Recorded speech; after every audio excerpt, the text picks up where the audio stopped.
topic for this session is the power of storytelling, how we can utilize influencers and those who deliver these stories for the benefit of this destination. I'll start with Liz.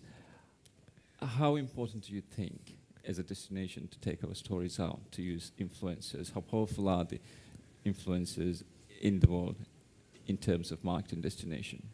I think influencers are really powerful to use for distributing stories because, like I said in my presentation, they're sort of the key between a destination and an audience, right? Like the people that you want to come to the place. So influencers should already have a really strong community that they've built. So by working with them, you're accessing each influencer's community. So using them to help tell the story of your destination can be really powerful because it's almost like a friend recommending a place, right? So it's like, let me tell you about this amazing island I went to in the Maldives, and you're going to want to go there. And if you work with the right influencers who have a really strong, big following, then it can have a profound impact on tourism. As a writer, what kind of stories are you looking for when you travel? That I'm looking for? I look for experiences and, funny moments and relatability and authentic stories. So I like, for me, like, just nice photos don't cut it, right? Like, I want to know why I should go there. Why is it special? What makes it different? How can I go there and enjoy it? How can I afford it? Like, where would I go? And that's why I, like millions of people out there, look to blogs and look to influencers when they're booking and planning trips now, because, or TripAdvisor, because it's like honest reviews of the places that you're going. Well, today, more than 80% of the world's population is connected through some sort of a phone, and a lot of people are having smartphones in their hand, and a lot of decision-making depends on what information they receive on these phones. I was speaking with Claudia earlier. Traveling still is sort of, at the essence of it, is communicating information from destination to destination. And I'm pretty sure you just mentioned in the morning that there are certain things about this destination you did not know when you came over here. I didn't at all. And actually, I came here from Sri Lanka, and I was traveling with two friends. And one of them is a surfer, and he doesn't know you can surf in the Maldives. And I keep telling him, you should come here. And he says, oh, I don't want to go to the Maldives. It's a luxury destination. I cannot afford it. And I said, you know what? There's a lot of young people here, and it's more affordable than you know. You just have to get the word out, and that's why we have to be here and state this clearly to other people. A lot of people write me and they say, how can you afford to travel the world? And my answer is always the same: plan, and think, and read, and do a little bit of research, and everything is really doable. Even the places that you're really dreaming about, you can go to with a limited budget, which is, especially with the Maldives, it doesn't come across as a budget destination, but it can be. And actually, before being invited here, I was planning to come anyways, and I read somebody else's blog, and he was stating this, like, you can really do Maldives on a limited budget. So I was going to come, but I knew this because I followed his blog. But hadn't I followed his blog, I wouldn't have known. But, I mean, that is a challenge for us at the moment. How can we actually take this message out? That's what we're here for. And how can the market use the influencers in We have to What can we do better that we are not doing now? We have to be able to live the experiences. We have to be able to, actually, for example, right now we're here, but we have, it'd be nice to know, to have an idea of the prices so that we can actually say that to our followers, and to have a bit of a scale. It can cost between this and that, minimum, maximum, so that we can when people come to us and ask us these questions, we can say. It's always a bit challenging when you're traveling as a person and when you're traveling as a blogger. When you're traveling as a person, as a single individual, you know the prices of things because you're spending your own money. When you're invited, everything is wonderful, but sometimes you don't get an idea of the prices. So maybe that could be a good idea, as in inform us so that we can give other travelers, other people willing to travel, at least an idea of what they may be spending to come here. One thing I found out when I was researching to come here is that flights to the Maldives are much, much cheaper than I thought they would be. It's not nearly as expensive. Like, I was thinking in the range of $1,500, and it's not even close to that. It's much, much less, which is great. Yeah, Liz, you want to say something? I just want to add to what Claudia said. What I think people need to be doing here is, I think you should be working with budget and intermediate influencers, right? Mm-hmm. Stop working with luxury people as much. You don't need that help. Everyone already knows about the Four Seasons and these really expensive honeymoon villas. You know, you don't really need to push that anymore. It's already established, right? So if you want to open up the doors to the Maldives to people that are more budget or just normal travelers, you know, people that are spending $100 or $200 a night on accommodation versus $1,000. So you need to be working with influencers that's their demographic, right? Mm-hmm. So, you know, no more Condé Nast, like work with people that are backpackers, that are surf bloggers, that are influencers that, you know, write about what it's like to travel on a budget and have them spread that story. Because I imagine that will be really well received, because everyone outside of the Maldives thinks of it as this very expensive, unaffordable, unreachable destination that you only go to on your honeymoon. And that's not the case. And so it's time to like open up that box and bring other people in. And you do that by working with influencers that match that audience, you know? Mm-hmm. So yeah, bring people that, you know, that wouldn't be staying in the 5-star accommodation. They'd want to stay with the locals in guest houses and things like that. Exactly. Now that the more options are coming up as a destination, that what we offer is development. With that question, I'll go to Dr. Sani. Dr. Sani, I would say, is an expert, especially on the local travel sector, where guest houses, the local islands are involved. And this industry is actually struggling to sort of establish itself in an international source markets. What are the challenges for the guest houses, especially the kind of the area that Liz was talking about, more for the more budget travelers? What are the challenges in this area that? Yeah, thank you. Even though the global tourism passed 1 billion mark, we are still growing on the budget area in terms of global tourism. And also in Maldives, we are missing out on other travel components like Zen rooms, Airbnb, and also Oyo rooms in India, which is a phenomenal establishment. Couch surfing is there, sharing home property is there, family room is there. So there are so many other components that we can include in Maldives, and we can share these components in the international platforms. In terms of guest houses, actually it's not guest houses, it's more like city hotels and hotels, but it is categorized in the tourism industry as guest houses. Like I shared, the family stay away from it, which is also a component in Expedia, where you can list family homestays. Even it's shared in India, Sri Lanka, Malaysia, and Singapore. So there are components that we can elaborate, we can export in the international platforms, but we need people to do that for. That's the one reason that this is organized. So we need to expose these markets. We need to identify the areas where tourists will be having an interest to come and repeat their stays in the Maldives. At the moment, there are more than 600 guest houses in 80 islands, which is something like 7,000 beds. So to fill this, we need a lot of marketing, we need a lot of promotions, like connecting with historical sites, movie sites, and other things. And there are a lot of MICE tourism growing in Maldives at the moment. So to do this, we need a lot of marketing and PR works. That is the main challenge that we are lacking at this time. Sorry for that. But I want to add, how much is being done at the moment for this industry? I think the government is trying really good at this time, and they participate in a lot of fairs, road shows. At the moment, there's a group of individuals participating in Johannesburg. No, in terms of taking the writers or utilizing the influencers? We need a lot of social media integration, sort of media pushing and sponsoring these pages and growing content marketing. That is what we are lacking at the moment. Shivya, I'll go to you. India is actually a place of storytelling. I don't think any other part in the world can do a good job as you guys are doing. How much, Indian market is actually growing for Maldives, but how important do you think, or how effective is storytelling for the Indian market? I think the Indian traveler is really evolving. Like there was a time where, maybe a couple of decades ago, a lot of Indians used to travel only for two reasons. The first was to see relatives because we didn't want to spend money. And the second was to celebrate a honeymoon because marriage was considered really important.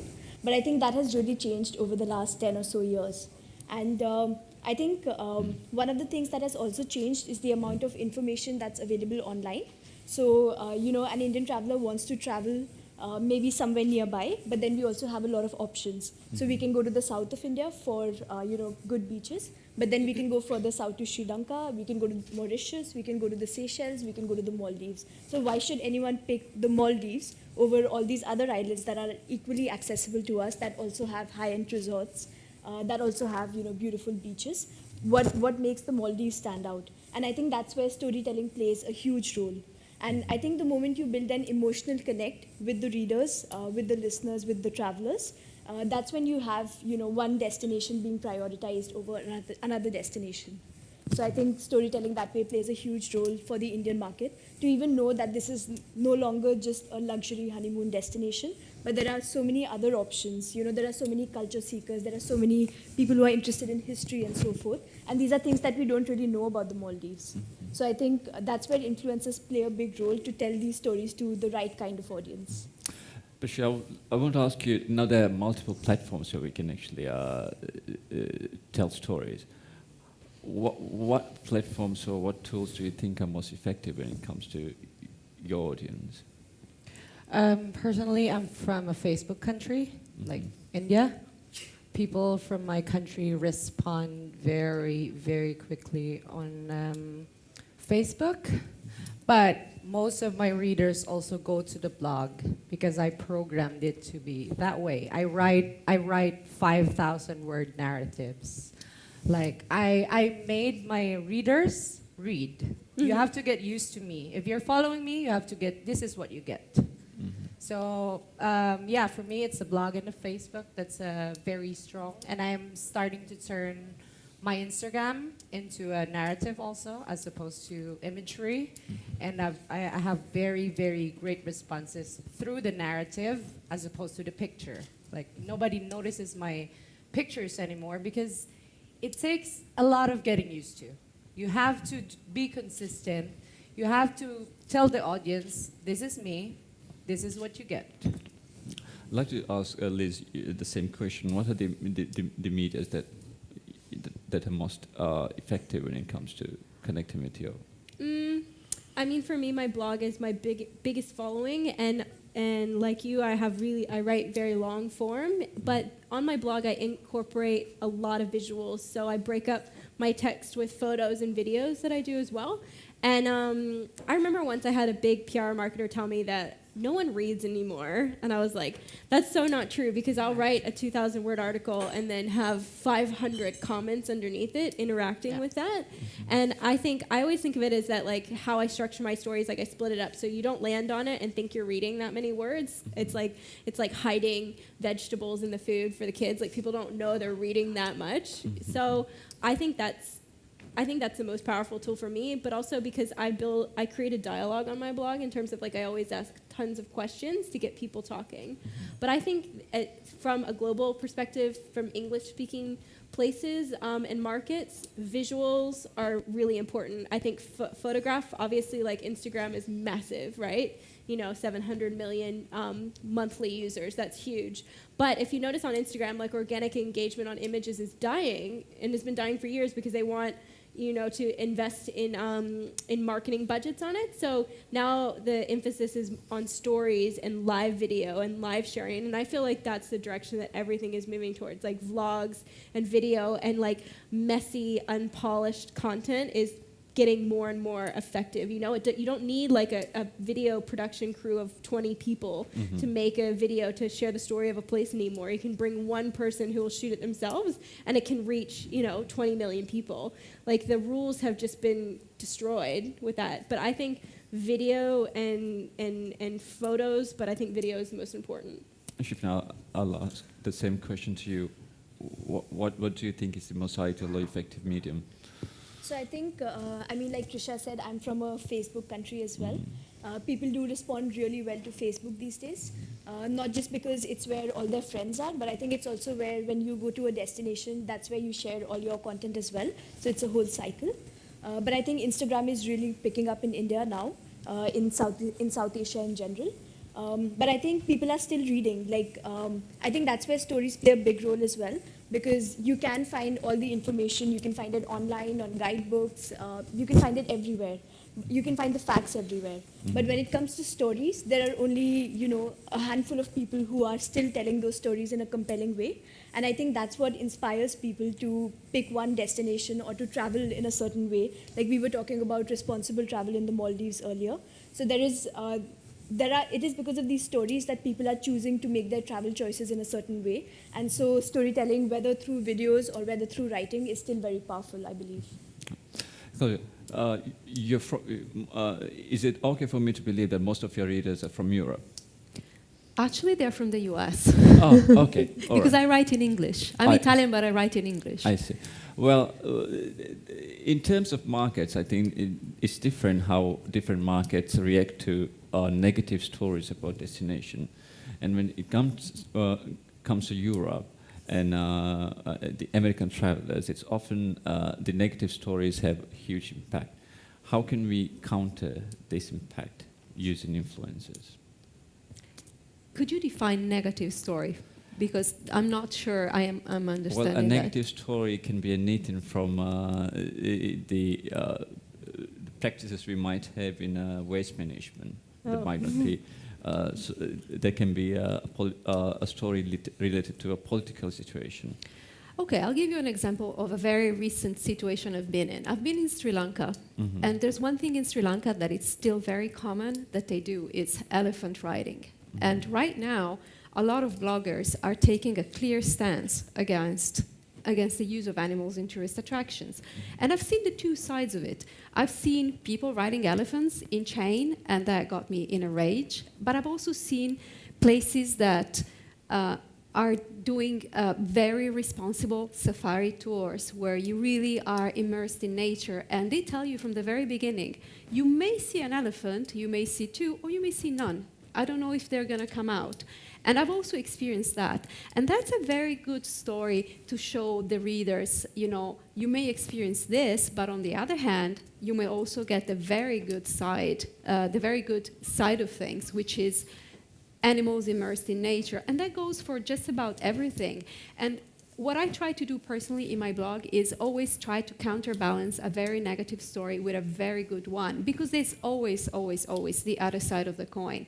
And that goes for every country, for every kind of situation. So maybe you have a very bad encounter with a person, but then the same day you have a very good encounter with another person, and that changes things. So that's a key. I just want to understand. I just want to understand how you guys usually work. I mean, if a property is hosting you as a writer, how much can he influence on what you write? I mean, obviously you guys are influencers. I'll give you a number. 0. It's basically 0. Usually what happens is that we always have very good experiences. I mean, we're coming here, we're pampered, we're getting everything we want, so it's almost impossible that something goes bad. But if it does, I still want to retain my rights to what goes on the blog and what doesn't. It's my choice. And the readers appreciate that. The readers come to me because they know I'm going to give them a real experience. If so, what would be the way as a destination, how can we promote the stories that we believe are more relevant to us through influencers? I have an answer to that. Yeah. I think it's about trust. If you're inviting an influencer, someone who's a frequent traveler to a country like this, I think you just have to trust that, we'll find our way. We'll find experiences that are suitable for us and our readers, and we'll find positive stories. There might be negative stories, but we'll be authentic about what we put out there. And I think that's what's going to drive the most credibility and trust with our readers. So I think at the end of the day, it's just about, identifying people and then, showing a little amount of trust in them. but also like do some research about the people that you're working with. I think almost all mistakes and like problems that come out from like influencer marketing is from like a lack of communication or research done about the people. Like it's not the right fit. Like bringing, like a luxury rider and putting them in budget accommodation or things like that. Like it's worth taking the time to do some research about the people that you're going to work with and ask around about them, ask for examples of projects they've done, ask to see their media kits, ask for references, things like that. Because for me, like personally with my work, the few times things have gone wrong was because I wasn't super clear in advance about my expectations or the expectations of the property.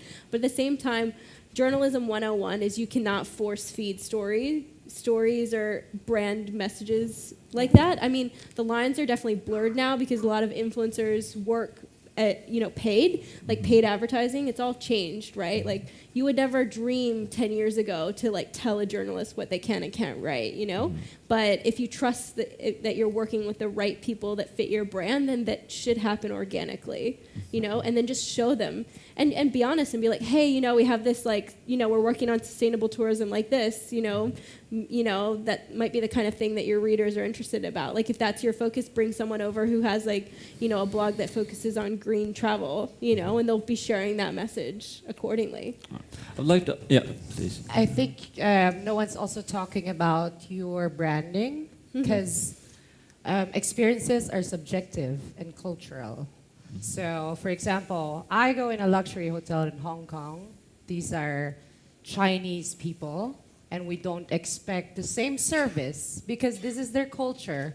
They would put the food on the table without saying, hi, ma'am, good afternoon, but this is cultural. You can't please everyone because we have the same experiences here, but at the end of the day, we are different people who live different lives. We may have the same rooms, but we don't see the same bed. Some people care about the sheets, some people care about the toilet, and some don't. So you can't, what you're asking us is very difficult, but what you can do is to preserve your culture. This is the Maldives. This is our culture. It's up to you if you will take it or not. Because no matter what you do, nobody will have the same experiences. But you have to, I didn't even know that Maldives is a Muslim country or whatever religion is. This is very important. Like yesterday, they said, okay, there are islands here that have mosques. I was like, wow, you have that. And nobody knows about this. So above all, above the opinion of other people, you should go to your roots. This is us. This is our religion. This is the food we eat. If you're a vegan, if you like meat, this is what we have. You have to deal with it. Sunny, you have your own platforms for marketing. You have some of the online tools that you use for destination marketing. What are the stories that you guys are trying to push forward? Mostly it's about video stories and things like that. Most important and most famous is the BuzzFeed and Inside 9gag and those things which have a really good interaction with the community and the onliners. So what they are looking for is something funny, like Elizabeth shared, something funny, something interesting. That is what they are looking for. We have a lot of islands. We have almost been boasting about romantic destination, but like they're sharing, we need to focus on other areas, like religious side or anything. There's a huge market in the Middle East for Arab travelers where they are seeking cultural preferences which are interesting to themselves and their family, traveling with families, extended families, maids and everything, and which is very interesting for Maldives. Yeah, like you have videos of resorts, but we don't know what Maldivian people are. I don't see them on your Facebook or YouTube. I come here because I see the resorts, but how about the people? What's their language? What's in here? Like I thought you were speaking the Sri traditions Lankan, as well. There's like a big discrepancy between like the two, and I think there should be like more merging of that, more, whether that's like resorts have more opportunities for people to go and visit like local families, like that kind of travel experience is really popular now. Like people want sustainable tourism, things like that. They want to know, especially because Maldives is like, if people know it, like in our world, they know it from like global warming, right? So they want to know about like those kinds of conversations. They want to, they want to know about the culture here and have the opportunity. Like for me, like I love it when I can go and like learn how to cook local food and spend time with local women and like stay with families. Like, and I can see from like other places, maybe people don't care about that. They just want like the resort experience. But like in terms of, I think there's this new type of traveler now, the independent traveler who's curious and they want to know and they want to have those special moments. Whereas like when you're in the resorts, the only time we talk to locals is like the butler, and that's like not genuine. Not even that sometimes. Yeah, and even that, like it still feels a bit like there's a wall. Yeah. But actually like nowadays the trends have changed and people, especially in their 20s, like millennials, they're wanting to like ooh, what about you? Like where did you go to school? Tell me about your family. Like what's it like here? I don't know anything about the Maldives. Tell me this kind of stuff, So I think people really want that. And also the local currency, which is a depiction of our culture and heritage, everything is now portrayed in our new currency notes, which is also have been nominated for world best currencies, which is something that we can take back with the travel. Yeah, I mean, that's the thing, because when we look at the industry, there some of the properties, especially in the islands, I'm talking about the guest houses, not the resorts, they're doing some amazing work in terms of engaging, introducing new adventurous aspect into traveling. But I think the issue is that we do not have the people to take the message out, to actually tell these stories. And I think there's a difference between a typical traveler and then the influencers. So tell us more about how is your stories different from... The thing you have to understand is that we are typical travelers. Yes. We just have a platform. Yeah. Yeah. How do we tell the stories? I mean, how do we turn these stories into narratives? That's something we can't do for... I searched on work. I used to do a lot of volunteering. Like what Liz was saying, this is the new trend. People are doing their own. And Maldives is not in any work exchange websites. Like, there's Madagascar experience, volunteer with a local family and stuff, but Maldives is not in the country list. Maybe because you don't know yet how to host people.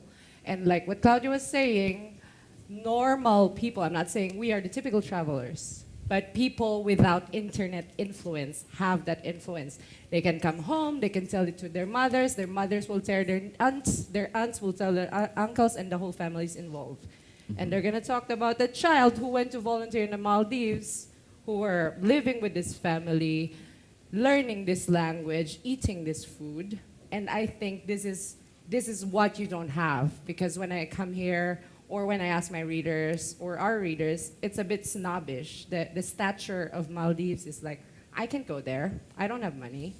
But if you have this work exchange opportunities where long-term travelers can stay with families, it takes a long time to educate your locals to be this. Like, hi, of course you're not gonna tell them, okay, please host these bloggers. They're gonna be shocked. You don't welcome strangers in your home. So you have to slowly integrate them like, okay, we're going to have a community conference. You're gonna learn how to welcome locals in your home. You're gonna host them, you're gonna teach them. And that story will be out like a domino effect, even if you invite influencers or not.